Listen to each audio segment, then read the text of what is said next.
Dear folks, this is our first class. The title of our class is called Topics in Contemporary Literature.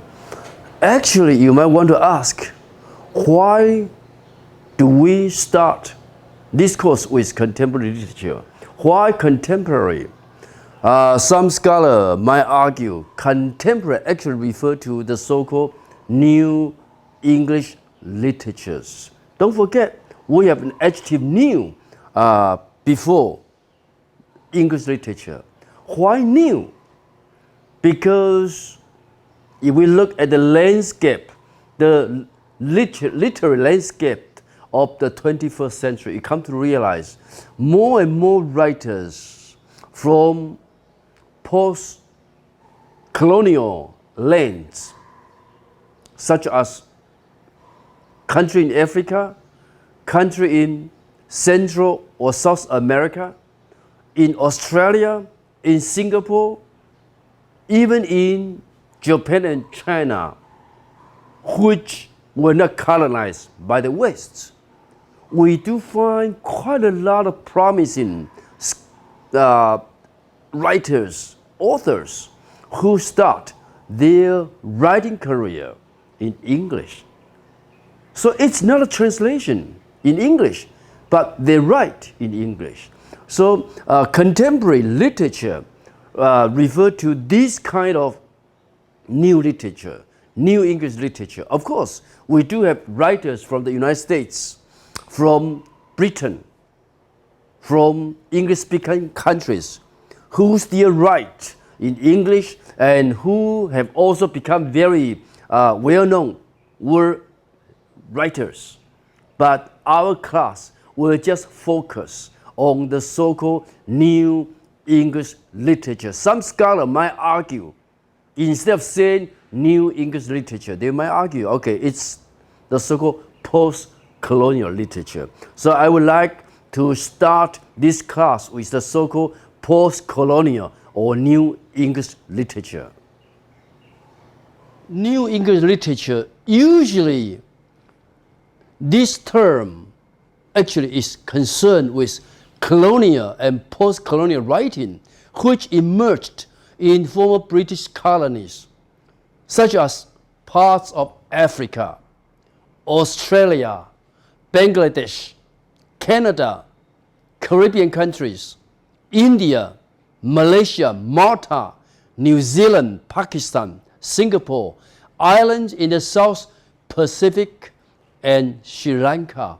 Of course, some scholars, some critics might argue the United States should also be included in the lists, but given United States became an independent country in the year 1776.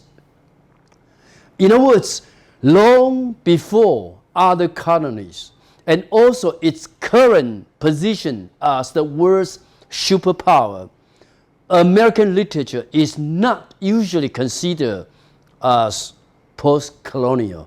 But African American literature is regarded as post-colonial because of its African European cultural origins and because of its marginal status. Now, you have the key word called marginal here. You have the key word called marginal. So, the marginal brings us the concept of the so-called binary thinking. On the one hand, we have the marginal. The opposite of marginal, of course, is the central, the center. So, when we talk about new English literatures, you could imagine it's the kind of literature that's written from the perspective of the marginal, not from the perspective of the central, not the center, but the margin. So another term to call new English literature is the so-called post-colonial literature. So here we have two types. One is called colonial literature, what is meant by colonial literature, because we have colonial literature, and later on, we have the so-called post-colonial here. So what is meant by colonial literature? Colonial, sometimes some people will say colonialist literature, actually is written from the imperialist's point of view, from the center's point of view. A lot of works could be included in this category. For example, in the 18th century, you might know we have a very famous novel by Daniel Defoe called Robinson Crusoe. In Chinese, 鲁滨孙漂流记. We have in the 19th century, early 20th century, we have a book written by Joseph Conrad called Heart of Darkness, 黑暗之心. Again, in the 19th century, we have another famous writer, Robert Louis Stevenson. I think you all know his well-known book called Treasure Island, 金银岛. In the 20th century, we have another important novel by E.M. Forster called A Passage to India. All these novels you could imagine were written by the British, except probably Joseph Conrad. Conrad himself was not British. Conrad was Polish, but he wrote his works in English, and he has been regarded as one of the classic writers in English literature. In other words, he has been, he has become an important, writer and important novelist in the so-called anthology of English literature. So this is the so-called colonial literature. So you could imagine when you say colonial literature, it means literature written from the perspective, from the point of view of the center, or you could simply say from the British, the English perspective. Because in the late 18th century, Europe was regarded more or less as the leading exemplar of scientific humanity. Exemplar means a model, a paradigm, which was believed to be humanity in its most achieved form. So we have the so-called the superiority of the European people, the superiority of the white people. So at that time, in the 19th century novel, we start to see a world picture with Britain at the center. So if you read any novels written in the 19th century or even in late 18th or early 20th century, you would always see a world picture with Britain, with the United Kingdom as the center of the universe, as the center of the world. So we could say, because colonies belong to the margin, so post-colonial literature is written at the margin or is writing at the margin. So here we have two terms, colonial and post-colonial. Another critic, Boehmer, defined post-colonial in a very narrow sense. He argued what is meant by post-colonial is a kind of literature written in English in the countries which formerly belonged to the British Empire. Even though the term itself is pretty vague, and sometimes it might lead to endless debates about what is meant by post-colonial. But a very simple definition is it's a kind of writing at the margin, not from the center. So for this class, throughout the whole semester, we are going to deal with new English literatures. Some people would argue New English literature actually is post-colonial, but I would argue in this manner. New English literature is wider in scope than post-colonial. Some novels could be written by a Chinese writer or by a Japanese writer who choose to write in English, but Japan was not colonized by Britain. In the same manner, we could hardly argue China was colonized by Britain, even though Britain used to occupy a certain part, a certain city of China. Like, after the Opium War, 鸦片战争, Britain entered China, forced China to open its major cities for the business people of Britain. Okay, so just give you some idea. New English literature is in scope, is wider, is more comprehensive.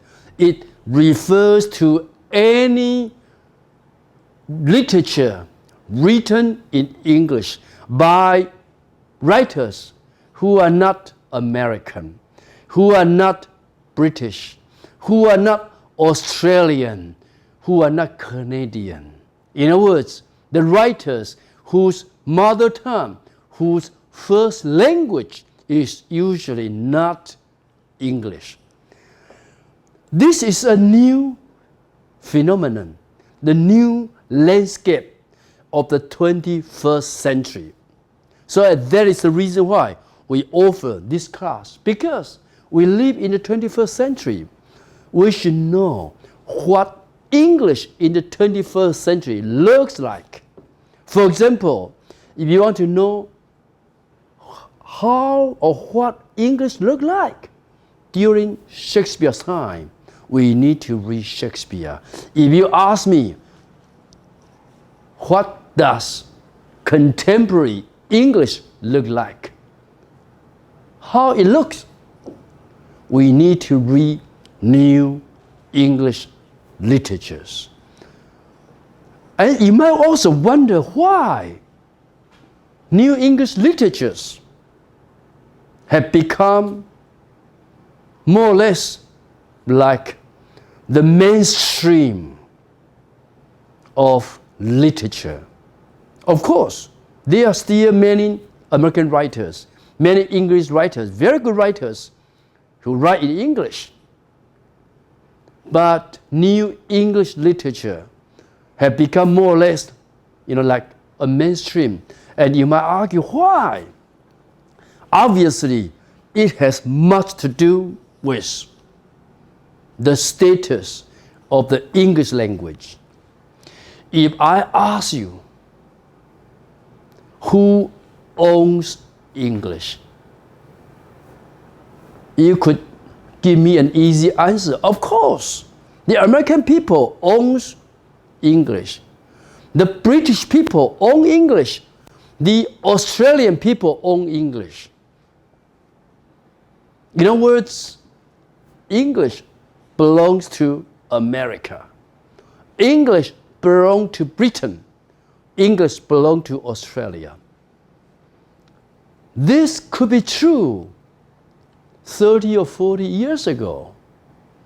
But starting from the 1980s, I don't think this kind of argument still works. So my question is, who owns English? I would argue nobody owns English. Since nobody owns English, another way of saying it is everybody owns English. In other words, imagine English is a company, then you or me, we are also the so-called shareholders of the company. Shareholder in Chinese 是股东，英文是股票上市公司，we are all 股东。English belongs to nobody. English also belongs to everybody. So obviously, this is the current status of English. We have a term to call this kind of English. We call English is the world's common language. Or you could say English is a lingua franca. And new English literature actually is part of this reality. Okay, is part of this language landscape.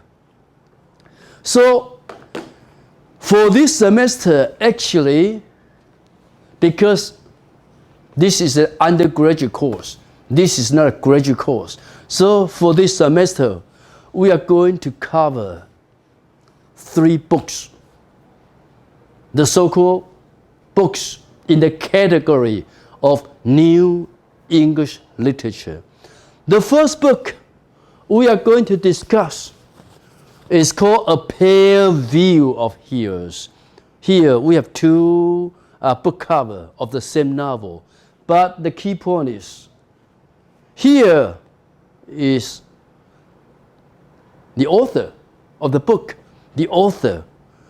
If you try to pronounce the name of the author, Kazuo Ishiguro, it sounds a little bit, unfamiliar. It sounds a little bit odd because the name doesn't sound like British, like English. Obviously, the author is not an English. The author is not an American, not a British. Actually, the author himself was born in Japan. Actually, you could say he's a Japanese. Then you might argue, is A Pale View of Heroes a translation from Japanese into English? No. The novel was written in English. So that is the reason why I use this novel as a good example of the so-called new English literatures. Don't forget, the author was born in Japan. Actually, he was born in Nagasaki, Japan. But how come he chose to write his books in English? It has much to do with the author's education background, family background. If you happen to be familiar with this author, you come to realize, actually the author, he was born in 1954. Okay? He was born in 1954. In other words, around 65 years old now. The key point is, he is still alive. He is still a living writer. And the unusual thing about this author is, he was awarded Nobel Prize of Literature 2 years ago.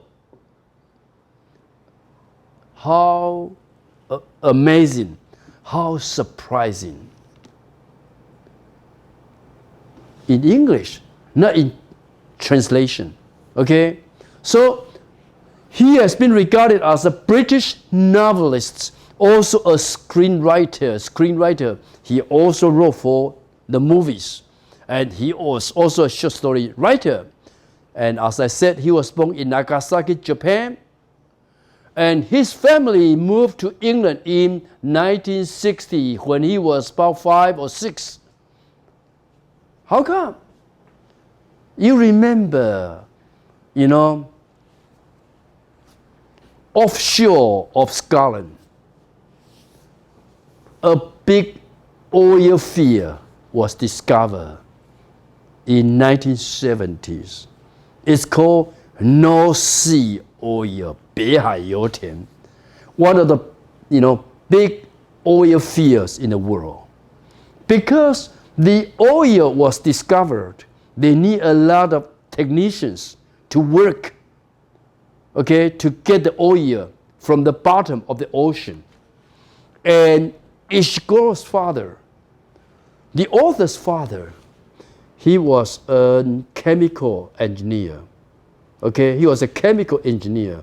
And he was, of course, employed by the company. He was invited to Britain to work for the company. The family, when they moved to England, they originally decided to stay there for 2 or 3 years, just for a short time.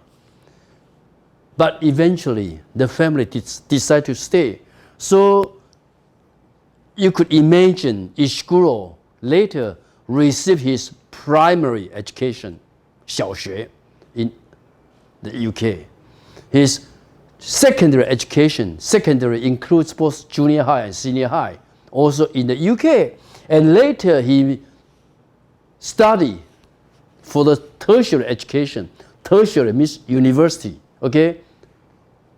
Here, you see, he obtained his bachelor's degree from the University of Kent in 1978, about the year 24, about he was 24, okay?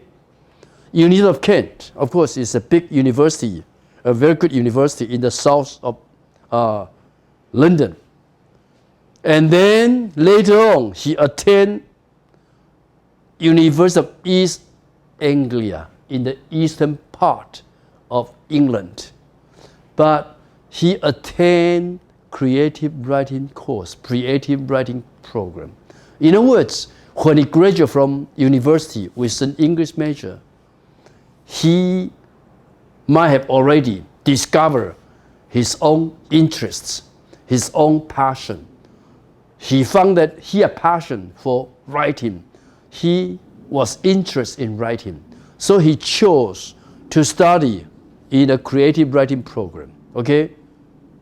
So that's his educational background, his family background. Today, we come to realize Ishiguro is one of the most celebrated, one of the most famous contemporary fiction authors in the English-speaking world, having received 4 Man Booker Prize nominations. Man Booker Prize, this is a very prestigious, very important prize for literature. Man Booker Prize, you could imagine, is like Nobel Prize of Literature in English, because this prize is given only to writers who choose to write in English. And then with the remain of the day, he was awarded with this prize, okay? But of course, I failed to mention, 2 years ago, he was awarded with Nobel Prize of Literature. So just give you some idea. What do I mean by new English literatures? Refer to literature written in English by authors, by writers whose first language or whose mother tongue is not English. This is called new English literature. So I think, I can pause a little bit here for you to think about what is meant by new English literature. And what's the real connection, real relationship between new English literature and post-colonial literature? Because sometimes some people would just argue what is meant by new English literature is what is called post-colonial literature. So just to give you some idea about the title of this class and what we are going to cover for this semester. Okay, so if we start with this novel, A Pale View of Hills, or if you want to read any novel, I think the first thing for you to think about is the overall structure of the novel, the overall structure of the book, the structure. More or less like if you want to build a house, of course, you need to have the layout first. Okay, the structure first. So the structure actually is very important to understand a book. So I would like to begin, our discussion of the novel with the structure of the book. Obviously, you come to realize reading is like taking a journey. This is something I keep telling my friends, my students. When you do a reading, imagine you are taking a journey. Of course, if you are taking a journey, you have a beginning point. Where to begin and where to end. Your destination, 目的地, where to end. And between the beginning and the ending, what happens in the interval, in between. This is something for us to think about, reading, to think about the novel. So, a very important question for us to ask is, how does the story begins? How does the novel begins? So we are going to talk a little bit about the beginning. Any beginning of a novel is very important. If you understand, if you know well enough how a book, how a novel begins, then you will have a better understanding about the overall, theme of the book or what the author tried to convey in the book. And of course, another important point is ending. How does the story end? The destination. And as I said, between the beginning and the ending, we have the interval, we have the in-between. So what's in between? Now, if you open the novel, you come to realize, actually, the novel contains two parts. Okay, two parts. Okay, you have part one. Okay, if we are using the same edition, part one is on page 7. On page 7, you can see part one. Okay, and part one actually contains 6 chapters. Okay, and then after 6 chapters, we begin with part 2. Okay, part 2 is actually on page 97. And part 2 contains 5 chapters. So obviously you come to realize the novel, the book is divided almost, in 2 equal parts. The first part has 6 chapters. The second part has 1 chapter less, 5 chapters. About equal, about equal. So you could say the book is divided in 2 equal parts. This is overall structure of the novel. Then I would like to begin our discussion with the very beginning of the novel, because the first paragraph contains, so much information for us to know about the story. So I quote the whole, paragraph, the beginning paragraph here.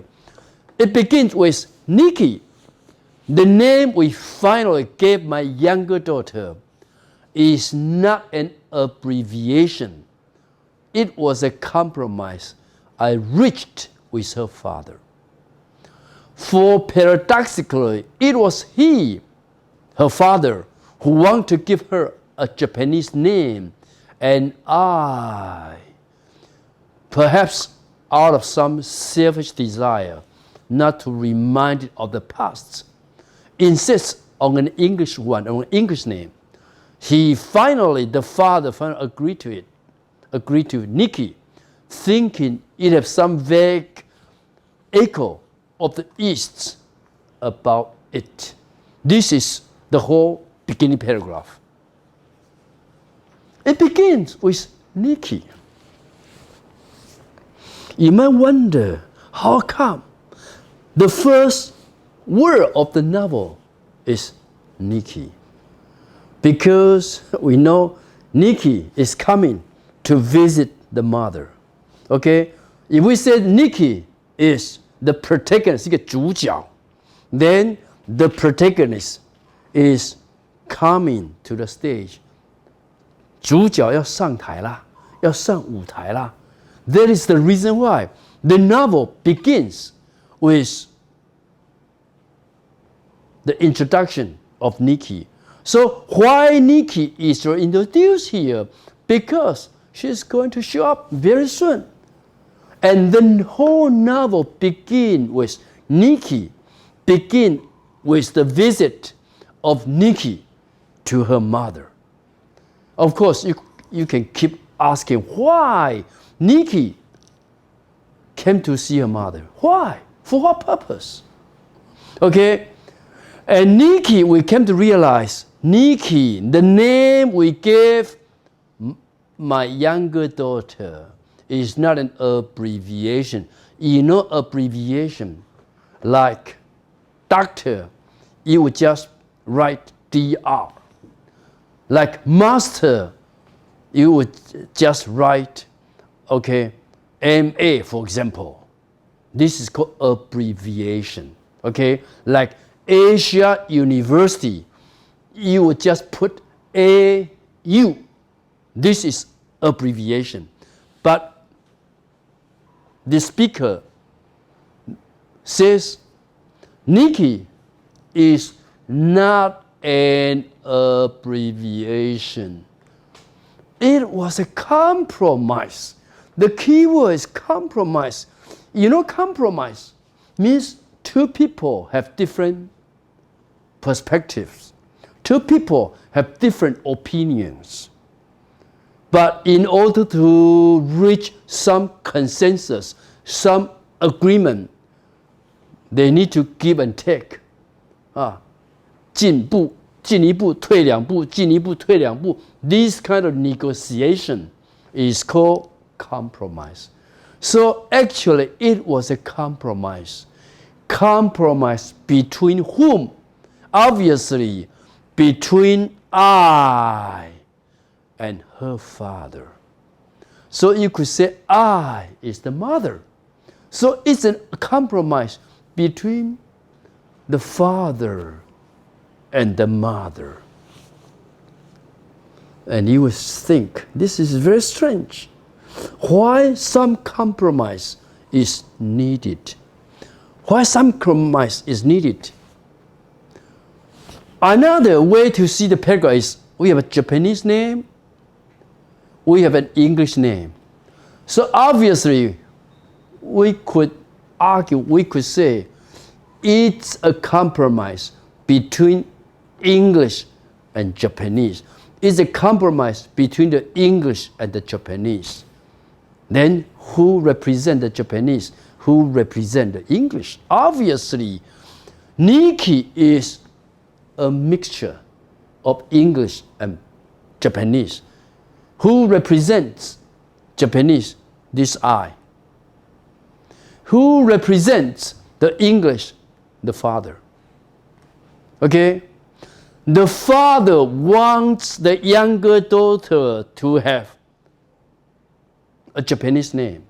Obviously, the father likes to remember, likes to recall what happened to him when he was in Japan.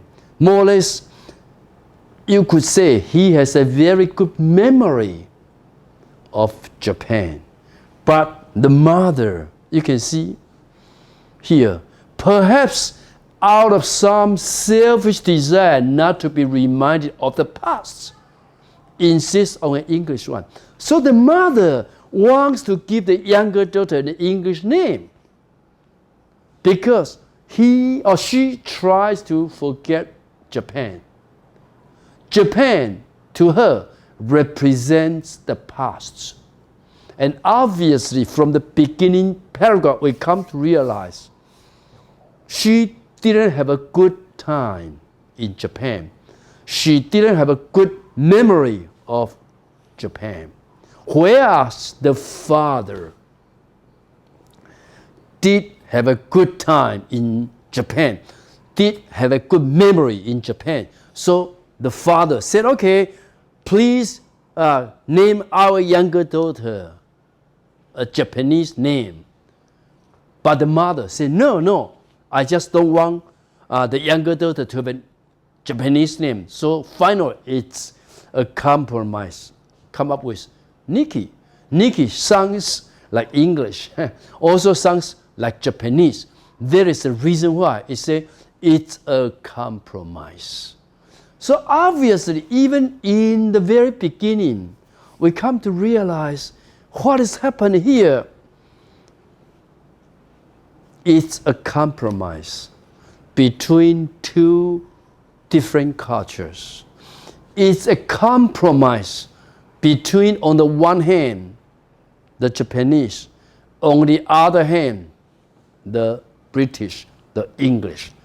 So we could argue, in this sense, the novel reads more or less like a post-colonial literature, because in post-colonial literature, an important theme is the so-called displacement. Displacement means put in the wrong place. The father thought he might be put in the wrong place. The mother might also thought she was put in the wrong place. Displacement, okay? So this is something for us to know about the beginning chapter. So obviously, the question for us to ask is, who is speaking here? Of course, I is speaking here. So we should say the novel, the book, is written from I perspective. I is the first person. We know the first person is I. The second person is you. The third person is he, she, or they. So it's written in first person. Okay? In other words, written from the perspective of the first person. And this first person, this storyteller, okay, this narrator here, happened to be a mother. And when she mentioned the younger daughter here, we could argue, obviously, she has two daughters. Yes, in the story, we come to know that the mother, the speaker, the narrator, is named Etsuko. Okay? So Etsuko is important. She is the storyteller. She is the narrator. The whole story is told from her perspective, from her point of view. In other words, the speaker herself is involved in the whole storytelling. So here comes another important question. Because the narrator, the storyteller herself is involved, could she be 100% reliable narrator, reliable storyteller? In other words, could she tell her own story 100% honestly? We always say honesty is the best policy, but is Etsuko 100% honest in telling her story, in narrating her story? In other words, is she reliable? Or could she sometimes need to tell lies to the reader because she doesn't want to expose the dark side of her own story? So this is something for us to think about, okay? So just give you some idea about the storyteller, the narrator, okay, the narrator. And how come the daughter, Nikki, the second daughter, Nikki, get the name? And how come the name is a compromise? Okay, it's a bargaining. Okay, so the second paragraph of the first chapter, it says, she came to see me earlier this year. She, of course, referred to Nikki, the younger daughter. The younger daughter came to see me. Here, me, we know it's Etsuko, the storyteller. Earlier this year in April, when the days were still cold and drizzly. Of course, in the United States, in the United Kingdom, okay, even in April, the weather could still be very cold, could still be drizzly. Drizzly means raining, but not like a big shower, raining a little bit. Okay, in Chinese, drizzly 就飘着细雨啊, cold and drizzly. Okay, now the phrase remind us, perhaps you might be familiar with one of the sonnets by William Shakespeare. In that sonnet, the speaker says, shall I compare thee to a summer's day? Shall I compare thee to a summer's day? When I was a university student, when I came upon this line, I was confused. How could the speaker compare his beloved, his girlfriend, his beauty to a summer day? Imagine a summer day in Taiwan. It's very hot. It's very humid. It's very uncomfortable. Could you compare your girlfriend to a summer day in Taiwan? But in the UK, actually, summer is the best time. Summer is the best season, okay? But here, of course, it's not summer, it's April. April actually is still in spring, in springtime, okay? So, Nikki came to see the mother in April. Now, a very important question for us to ask is, why is the story set in April?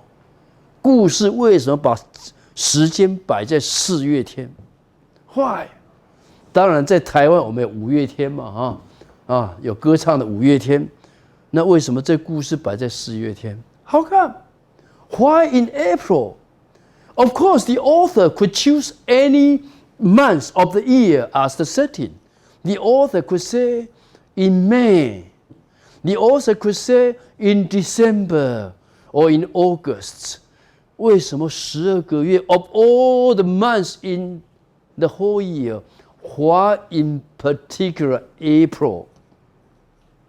If you could answer me this question, I don't think you need to take this class, because you are already very knowledgeable about the English literature. Okay? Why April? Now, let me quote this to you. Okay? So the story happened in April. The story happened in April. And why in April? Here, I just use a quote. So you might know how come the story happened in April. This is a very famous quote. It's a quote by T.S. Eliot. T.S. Eliot actually has been regarded as one of the greatest 20th century poets. When we think about 20th century, we always think about T.S. Eliot. When we think about T.S. Eliot, we always think about his most famous poem called The Wasteland. In Chinese, the wasteland is called 荒原 ，OK， 荒凉的荒啊，草原的原，荒原 ，OK，the wasteland。In the wasteland， 在荒原 ，it says April is the cruelest month. You know, cruel, 残忍。The cruelest month. You know what? The most cruel month. Okay? Why? Breeding lilacs. Lilac is a kind of flower we call 紫丁香 out of the dead land. The dead land, because before April, the land is covered with ice, with snow. So it's a dead land. And when April arrives, lilacs begin to grow up, begins to bloom, 开花慢慢长出来。Okay?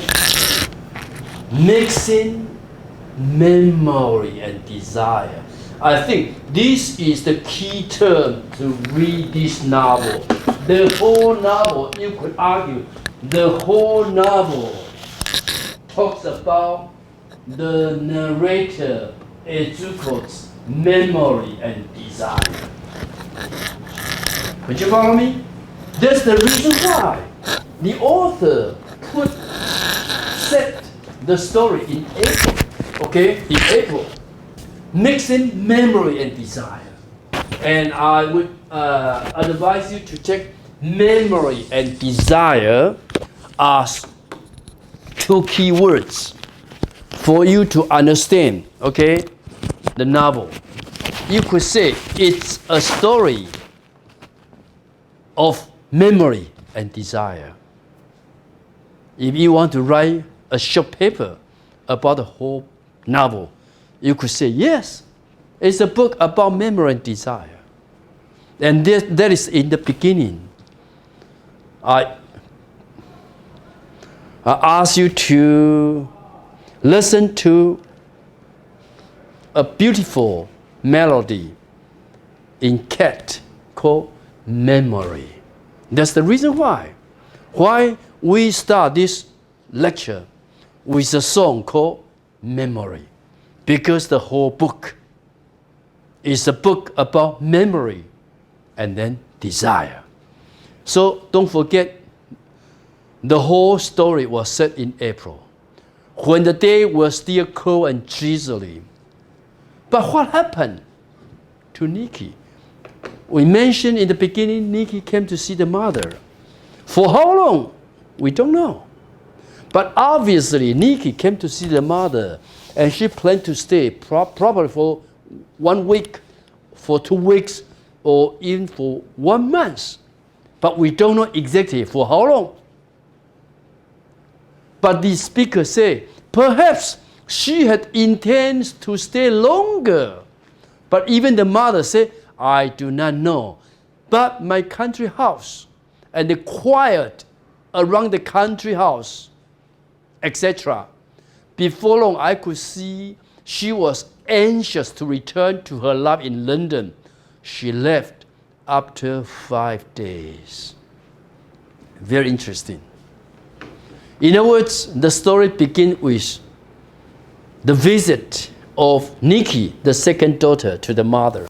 A good question for you to ask is, why? Why did Nikki come to see the mother? Why? You could imagine why the second daughter want to see the mother. And you could argue, you could say, she might decide to stay 2 weeks, 3 weeks, but the fact is, she left after 5 days. So, if you open the book, you come to realize the whole book has about 183 or 84 pages. The whole book has 183 or 84 pages. And the whole book actually covers what happens during the stay of Nikki with her mother. In other words, happened in 5 days. Imagine 5 days conversation, 5 days events turn out to be a whole novel. So the whole novel actually covers Nikki's visit to the mother for 5 days. Okay? Then, the story begins with the third paragraph. She did not mention Keiko until the second day. She referred to Nikki, the daughter. Now we have a new name here, Keiko. Who is Keiko? This is something for us to ask. Actually, Keiko is the first daughter, is the elder daughter. Nikki is the younger daughter. And when the younger daughter visits the mother, the younger daughter doesn't ask about the Keiko, asks about the second daughter until the second day of her visit. And when she asked about Keiko the second day, it was a great windy morning. Please keep these 2 keywords in mind. Gray, 灰茫茫的 windy, 吹着风啊。我们中文说啊，凄风苦雨啊。This is the tone of the whole book. If you argue, could you use one good adjective to describe the whole book or the tone of the whole book?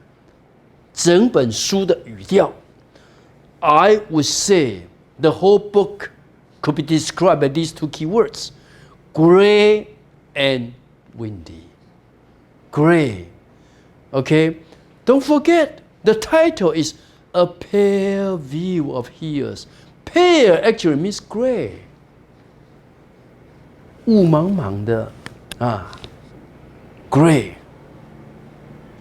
Then the first question in the story begins with this. Very interesting. This is the very beginning conversation between the mother and the daughter.